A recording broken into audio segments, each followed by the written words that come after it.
إن الحمد لله نحمده ونستعينه ونستغفره ونعوذ بالله من شرور أنفسنا ومن سيئات أعمالنا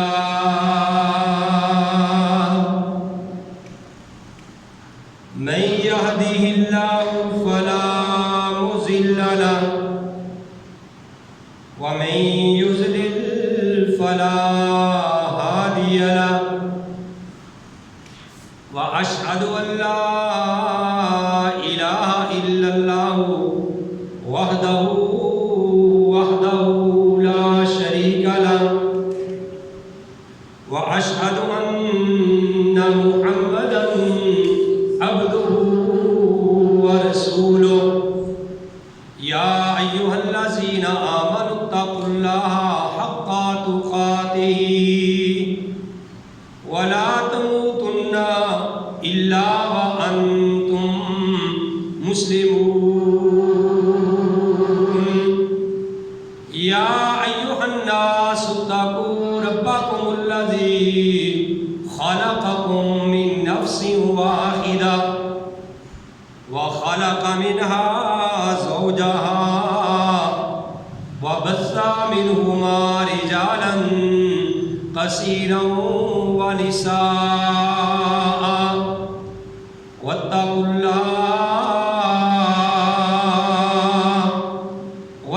الله الذي تساءلون به والأرحام إن الله كان عليكم رقيبا يا أيها الذين آمنوا اتقوا الله وقولوا قولا سديدا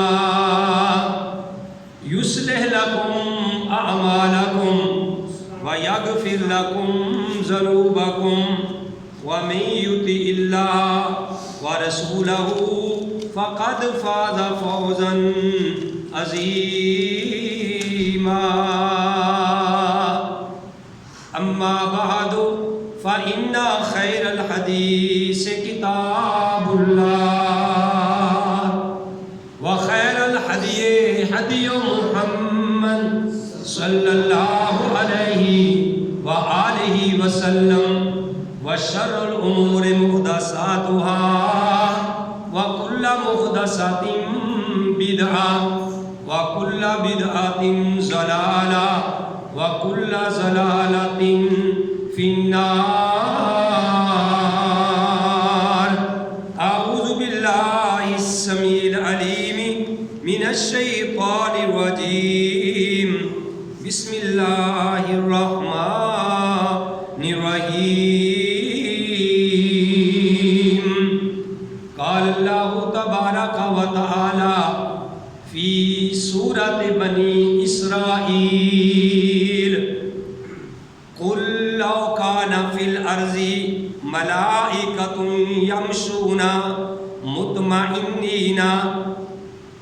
اے نبی کہہ دیجئے اگر ہوتے زمین میں فرشتے چلتے اطمینان کے ساتھ لَنَزَّلْنَا عَلَيْهِمْ مِنَ السَّمَاءِ مَلَكًا رَسُولًا تو ہم آسمان سے اتارتے کسی فرشتے کو رسول بنا کر.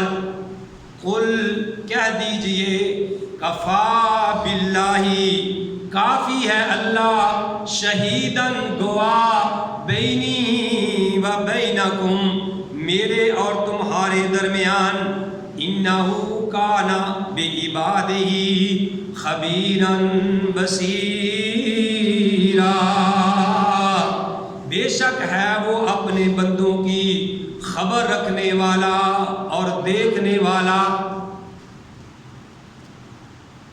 محمد کی جس دل میں الفت نہ ہوگی سمجھ لو کہ قسمت میں جنت نہ ہوگی. بھٹکتا رہا ہے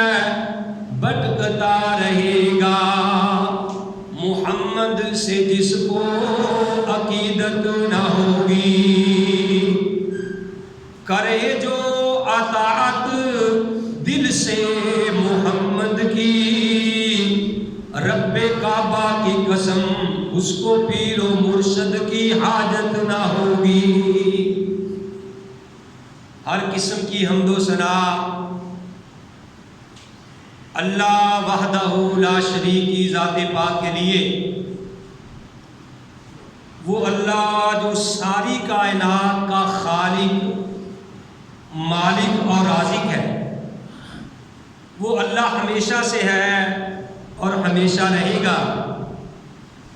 حمد و ثنا کے بعد لاکھوں اور کروڑوں درود و سلام امام الانبیاء، امام القبلتین، امام الثقلین، امام الحرمین، امام اعظم، مرشد اعظم، رہبر اعظم، آمنہ کے لال، عبداللہ کے در یتیم، ساری کائنات کے سردار محمد رسول اللہ صلی اللہ علیہ وآلہ وسلم کی ذات گرامی۔ محترم حضرات، اللہ احکم الحاکمین سے دعا ہے کہ اللہ تعالی ہمارے دلوں میں حب مصطفیٰ، زبان پہ درود مصطفیٰ صلی اللہ علیہ وسلم، عمل میں سنت مصطفیٰ، لب پہ نعت مصطفیٰ، اور دنیا میں محبت مصطفیٰ، قبر میں دیدار مصطفیٰ، حوض کوثر پہ جام مصطفیٰ، پل صراط پہ دامان مصطفیٰ، جنت میں رفاقت مصطفیٰ صلی اللہ علیہ وآلہ وسلم فرمائے۔ محترم حضرات، میں نے آپ کے سامنے قرآن حکیم سے 15واں پارہ سورہ بنی اسرائیل، اس کی آیت نمبر 95، اس کا ترجمہ آپ بھائیوں کے سامنے بڑے ہی آسان الفاظ میں بیان کیا ہے۔ اللہ رحیم و کریم سے دعا ہے کہ اللہ تعالیٰ اس گئے گزرے دور کے اندر مجھے حق سچ کہنے کی توفیق نصیب فرمائے، اور پھر اللہ ہم سب کو سن سنا کے صحیح معنوں میں اس پہ عمل کرنے کی توفیق نصیب فرمائے۔ میرے بھائیوں، آپ کے علم میں ہے کہ الحمدللہ ہم نے سورہ البقرہ اس کا ترجمہ اور تفسیر شروع کیا تھا۔ تقریباً 8 خطبات ہم نے یہ دیے، سورہ فاتحہ سے شروع کی تھی بات، لیکن درمیان میں کوئی ایسا مسئلہ آ جاتا ہے، بعض بھائی کوئی ایسا سوال کر دیتے ہیں اور پھر وہ مجبور بھی کرتے ہیں کہ قاری صاحب اس مسئلے کی آپ ضرور وضاحت کر دیں، تو پھر میرے بھائیوں پھر وہ روٹین جو ہے وہ ختم کر کے نئے سرے سے بات شروع کرنی پڑتی ہے، تو اس لیے پھر وہ بات زیادہ بڑھ جاتی ہے۔ بعض بھائیوں نے کہا کہ جس طرح جی آپ نے سورہ بقرہ کا ترجمہ شروع کیا ہے تو یہ تو پھر موت ہمیں آ جائے گی، ختم نہیں ہوگا۔ تو میرے بھائیوں، اس سے بڑھ کے ہماری خوش قسمتی کیا ہے کہ ہماری موت اللہ کا قرآن سناتے آ جائے، قرآن سنتے آ جائے، ہم اللہ کے ہاں یعنی طالب علم جو ہیں وہ شمار ہوں گے، اور دین کے طالب علم کے بارے میں پیارے نبی علیہ السلام نے ارشاد فرمایا کہ وہ ایسے ہی ہے جو دین کے لیے گھر سے نکلتا ہے، دین پڑھنے کے لیے نکلتا ہے، فرشتے اس کے پاؤں کے نیچے پر بچھاتے ہیں اور گویا کہ وہ جنت کے راستے پہ چل رہا ہوتا ہے۔ تو میرے بھائیوں، یہ مجھے آیت کریمہ کیوں بیان کرنی پڑی، سورہ بقرہ سے ہٹ کے بنی اسرائیل پہ کیوں آنا پڑا؟ کہ ایک بھائی نے کہا کہ ہمارے ہاں ایک آدمی، اس کی بیوی فوت ہو گئی، وہ کہنے لگے کہ کوئی مولوی صاحب آئے، اس نے کہا جی اب آپ اپنی بیوی کا چہرہ نہیں دیکھ سکتے کیونکہ اب اس کے آپ خامد نہیں رہے۔ تو کہا جی وہ بندہ بیچارہ رو رہا ہے، بڑا مجبور ہے کہ میری بیوی ہے، زندگی کا میرا ساتھی ہے، مجھے چہرہ نہیں دیکھنے دے رہے. کہنے لگے جی اب آپ اس کا چہرہ نہیں دیکھ سکتے، اور اس کو چہرہ دیکھنے بھی نہیں دیا.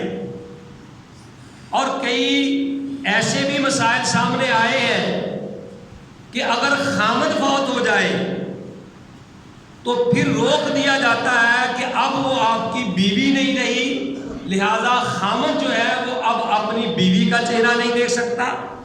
اگر خامد فوت ہو جائے تو بیوی خامد کا چہرہ نہیں دیکھ سکتی، اگر بیوی فوت ہو جائے تو خامد اپنی بیوی کا چہرہ نہیں دیکھ سکتی.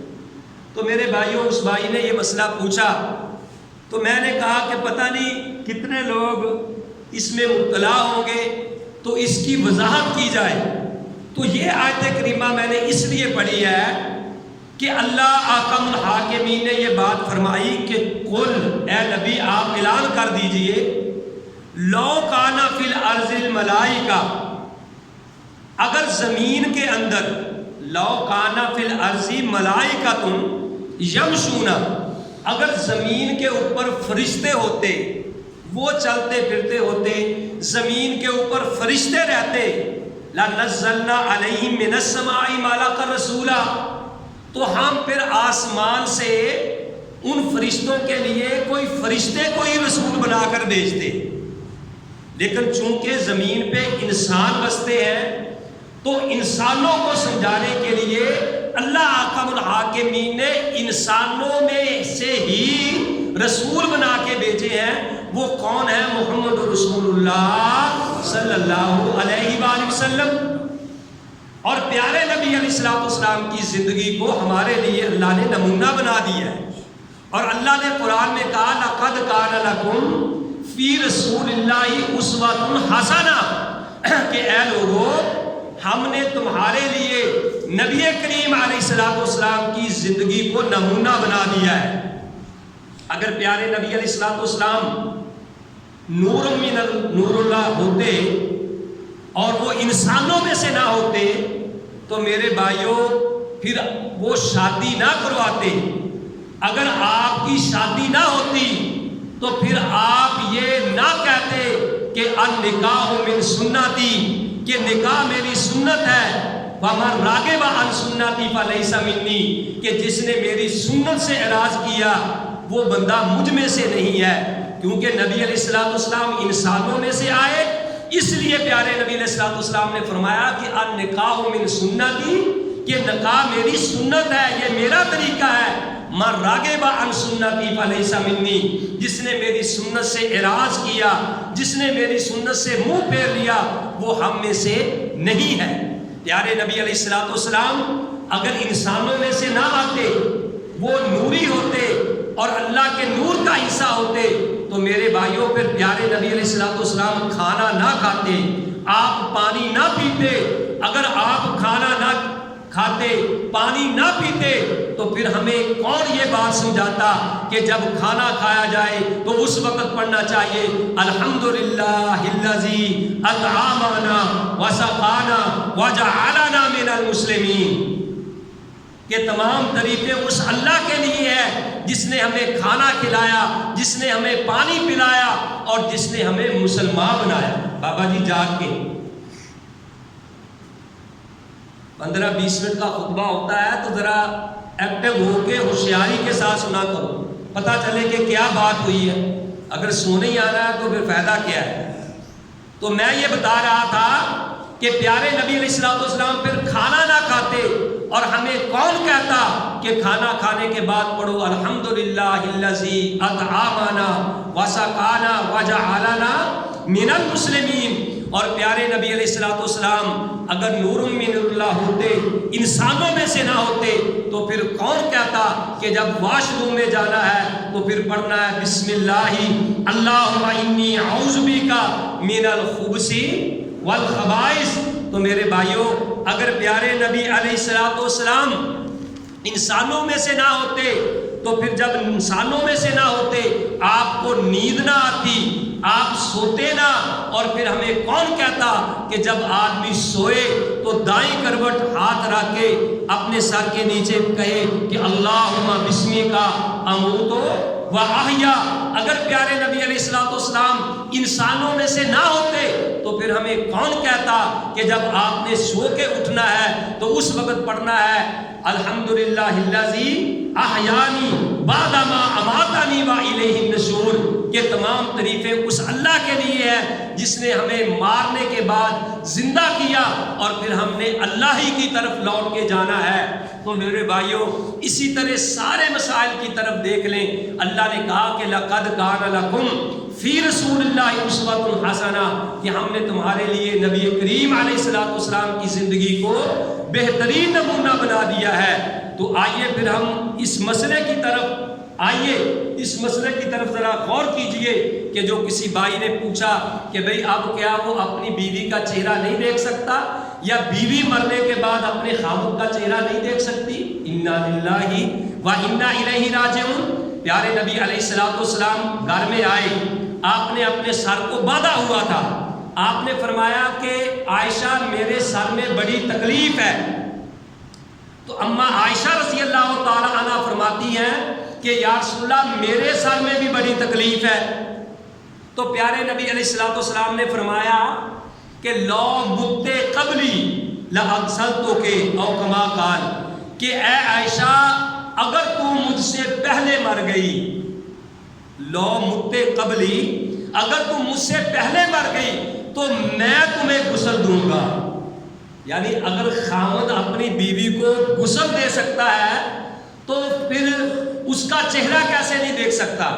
اور اسی طرح اماں عائشہ رضی اللہ تعالی عنہ فرماتی ہے، صحیح حدیث سے ثابت ہے کہ جو چیز ہمیں بعد میں پتہ چلی، اگر ہمیں پہلے پتہ چل جاتا تو نبی علیہ الصلوۃ والسلام کی بیویوں کے علاوہ اور کوئی بھی آپ کو غسل نہ دیتا۔ تو اس سے یہ بھی ثابت ہوا کہ بیوی بھی اپنے خامد کو غسل دے سکتی ہے، اور خامد اپنی بیوی کو غسل دے سکتا ہے، اور خامد اپنی بیوی کو قبر میں اتار سکتا ہے۔ یہاں جہالت ہے پرلے درجے کی، کہتے ہاتھ نہیں لگا سکتا، چہرہ نہیں دیکھ سکتا، خامد اپنی بیوی کو قبر میں نہیں اتار سکتا۔ اللہ اس قوم کو ہدایت نصیب فرمائے۔ میرے بھائیوں کیوں تم نے دین کا مذاق بنا رکھا ہے؟ اس ساتھی نے بتایا کہ وہ بندہ بیچارہ زارو قطار ہو رہا تھا کہ ظالموں مجھے چہرہ دیکھ لینے دو، چہرہ نہیں دیکھنے دیا۔ اور کئی برادریاں ایسی بھی ہیں، میں نام نہ لوں تو بہتر ہے کہ ناراض نہ ہو جائے، اب بھی کئی ایسی برادریاں ہیں کہ اگر پہلے ہی دن، آج فرض کرو شادی ہوئی ہے کسی عورت کی، اگر اسی دن اس کا خاوند فوت ہو گیا تو پھر میرے بھائیوں نہ تو اس کو چہرہ دیکھنے دیتے ہیں اور نہ ساری زندگی دوبارہ اس کو نکاح ہی کرنے دیتے ہیں۔ میرا خیال شاید یہ ہندوؤں میں اور سکھوں میں بھی ایسی باتیں نہ پائی جائیں جو ہمارے مسلمانوں میں پائی جا رہی ہیں۔ اللہ کے قرآن کو سمجھو، پیارے نبی علیہ الصلوۃ والسلام کے فرمان کو سمجھو۔ اللہ نے قرآن میں کہا کہ لقد کان لکم فی رسول اللہ اسوۃ حسنہ، پیارے نبی علیہ الصلوۃ والسلام کی زندگی کو تمہارے لیے بہترین نمونہ بنا دیا گیا ہے۔ تو ہمیں یہ بات دیکھنی چاہیے۔ تو میرے بھائیوں جس چیز کا تمہیں علم نہیں، خام خواہ ایسی باتوں کا فتویٰ کیوں دیتے ہو؟ کیوں تم پیارے نبی علیہ الصلوۃ والسلام کے دین کا مذاق اڑاتے ہو؟ پیارے نبی تو اماں عائشہ رضی اللہ تعالی عنہ کو فرما رہے ہیں کہ اگر تم مجھ سے پہلے مر گئی تو میں تجھے غسل دوں گا۔ بیوی خامد کو غسل دے سکتی ہے، خامد اپنی بیوی کو غسل دے سکتا ہے۔ تو میرے بھائیوں صرف اس مسئلہ کے لیے مجھے اپنا موضوع جو ہے وہ چینج کرنا پڑا۔ ویسے تو ہم سورہ بقرہ کا ترجمہ اور تفسیر ہم بیان کر رہے تھے، لیکن درمیان میں یہ مسئلہ کسی نے پوچھا تو میں نے کہا کہ اس کی وضاحت ہونی چاہیے۔ پتہ نہیں اور بھی بیچارے کتنے ایسے آدمی ہوں گے جو اس وجہ سے وہ محروم رہ جاتے ہیں۔ اگر وہ اس کی بیوی نہیں رہی تو پھر میرے بھائیوں وہ اس کے اپنے خامد سے حصہ پھر کیسے لے گی؟ اس کی جائیداد سے حصہ تو وہ لیتی ہے، خامد بیوی کی جائیداد سے حصہ لیتا ہے اور بیوی اپنے خامد کی جائیداد سے حصہ لیتی ہے۔ اگر اس کا اس کے ساتھ کوئی تعلق ہی نہیں رہ گیا تو پھر وہ حصہ کیسے لے گی؟ حصہ تو لے لیتے ہیں۔ اور پھر یہ بھی میں نے پچھلے سال یہ سنا کہ ایک آدمی نے یہ فتویٰ دیا کہ اگر عورت اپنے خامد کا یعنی چار پائی میت والی 40 قدم چل کے ساتھ چلی جائے اس یعنی چارپائی کا پایا پکڑ کر 40 قدم چلی جائے تو اس پہ عدت ہی ختم ہو جاتی، اس پہ عدت ختم ہو گئی۔ حالانکہ عدت کا مسئلہ تو قرآن کا مسئلہ ہے، پیارے نبی علیہ الصلوۃ والسلام کے فرمان سے یہ ثابت ہے، یعنی ہم قرآن کی بھی پرواہ نہیں کرتے، پیارے نبی علیہ الصلوۃ والسلام کے فرمان کی بھی پرواہ نہیں کرتے۔ میرے بھائیو یاد رکھو، اس بات کو ذہن میں بٹھا لو کہ ساری کائنات کی بات ایک طرف، ساری کائنات کی بات ایک طرف، محمد رسول اللہ صلی اللہ علیہ وسلم کی بات ایک طرف۔ یہ پیارے نبی علیہ الصلوۃ والسلام کو اللہ نے یہ ثابت کر کے دکھلایا ہے۔ اللہ نے قرآن میں کہا یا ایھا الذین آمنوا لا ترفعوا اصواتکم فوق صوت النبی، کہ اے لوگو اپنی آوازوں کو نبی کی آواز سے بلند نہ کرو۔ پوری کائنات کی آوازیں ایک طرف، پیارے نبی علیہ الصلوۃ والسلام کی بات ایک طرف، ساری کائنات کی بات کو ٹکرایا جا سکتا ہے لیکن پیارے نبی علیہ الصلوۃ والسلام کی بات کو نہیں ٹکرایا جا سکتا۔ جس طرح پیارے نبی علیہ الصلوۃ والسلام لیٹے تھے، فرشتے آتے ہیں، اللہ نے بھیجے کہ جاؤ میرے نبی کا جا کے وزن کرو، میرے نبی کا جا کے وزن کرو۔ وہ آ کے ایک دوسرے کو کہتے ہیں اہذا ہوا، کیا یہ وہی ہے جس کے لیے ہمیں بھیجا گیا ہے؟ دوسرا کہتا نعم ھذا ہوا، ہاں یہ وہی ہے جس کے لیے ہمیں بھیجا گیا ہے۔ تو اللہ کے حکم سے آئے، اللہ نے فرمایا کہ ایک طرف 10 بندے، ایک طرف 100 بندہ رکھو، ایک ترازو میں میرے پیارے نبی کو رکھو۔ 100 بندہ ایک پلڑے میں، پیارے نبی علیہ الصلوۃ والسلام کو ایک پلڑے میں رکھا گیا۔ تو پیارے نبی علیہ الصلوۃ والسلام 100 بندوں سے آپ کا پلڑا بھاری ہوا، پھر 1000 بندہ ایک پلڑے میں رکھا گیا، پیارے نبی کو ایک پلڑے میں رکھا گیا۔ پیارے نبی علیہ الصلوۃ والسلام کا پلڑا جو تھا وہ 1000 آدمیوں سے بھی بھاری نکلا۔ حالانکہ وزن کا بھاری ہونا یہ شان نہیں ہے، یہ عظمت کی علامت نہیں ہے، یہ نبی علیہ الصلوۃ والسلام کے یعنی وجود کا، جسم کا وزن نہیں تھا، بلکہ پیارے نبی علیہ الصلوۃ والسلام کے ایمان کا وزن تھا۔ پھر فرشتے نے کہا چھوڑو، ساری کائنات ایک طرف ڈال دو، اور پیارے نبی علیہ الصلوۃ والسلام کو ایک طرف ڈال دو، پھر بھی آپ کا پلڑا جو ہے وہ بھاری رہے گا، پوری کائنات کا پلڑا اوپر اٹھ جائے گا، پیارے نبی علیہ الصلوۃ والسلام کا پلڑا بھاری ہوگا۔